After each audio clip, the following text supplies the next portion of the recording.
I made a lot of progress since the last episode. I made a test version for 5 people and got their feedback, and I'm very happy because now I know which parts of the game need some work. When you work alone on a game and test it, you see bugs and obvious flaws, but you don't see every problem because you are somewhat blind, and some things seem to be a big issue and are actually a non-issue, and some things are a little issue for you but actually are a big issue. And one of these big issues is now fixed. It was the biggest complaint from the testers, I think. The movement didn't feel good. You couldn't hold down the movement button and always need to tap the button to go to the next tile and to the next tile and to the next tile. And I thought, okay, this is a little issue, but it's not so big, but it was a big problem. And now it is fixed. I had a couple of bugs in regards to that, because the turn counter was broken in my first iteration, but now it is fixed. And I also fixed another issue. When you are walking and want to turn immediately, sometimes you were a little bit too early and then it didn't register because you were still in the movement of going forward, and now this is fixed. If you are still walking a little bit forward but tapping the turn key, this command is queued, and when you are finished with walking forward, automatically the player will now turn to the left or to the right, and now the movement feels a lot more natural. In the future I might change a little bit about the movement, but overall I'm very happy because, this is a big improvement.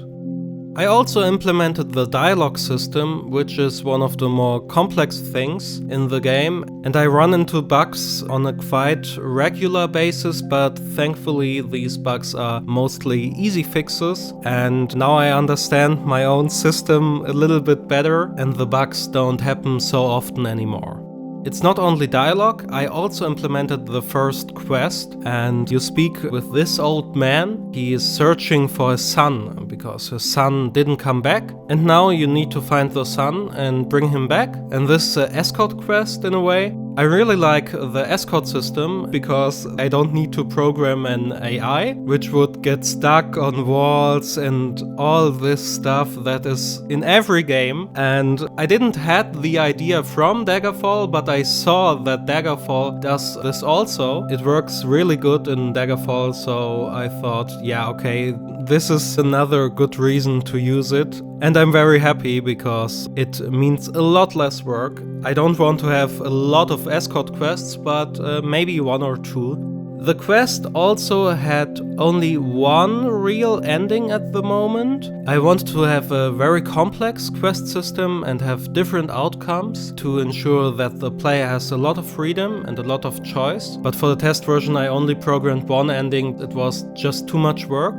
and I really wanted to have feedback on the other parts of the game. One other complaint from the testing people was that they didn't know all the options in the dialogue system. I had something like a manual, a really bad manual. There weren't all options told. They didn't know how to leave the dialogue, and they accidentally attacked their dialogue partner. I really need to ensure that this is clear in the manual. It wasn't in there, so they couldn't know it, and I need to improve the manual, but I think this is really easy. I think I can do this in 1 hour and then it is fixed. Another complaint was missing decoration. I really want to work on that so that you have more visual variety. I also wanted to show you a special place I promised in the last episode. This place isn't ready yet, but I think in the next episode it should be ready. I thought about pushing this episode a little bit in the future when the special place is ready, but I didn't want to wait another 2 weeks or 1 week to make a new episode because, it was time.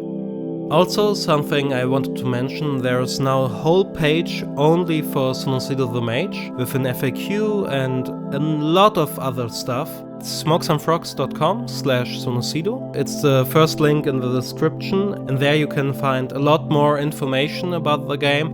I also improved the Steam page, and overall I'm very happy with the progress, and I think the next episode will coming sooner than this episode. And that's it for this progress report.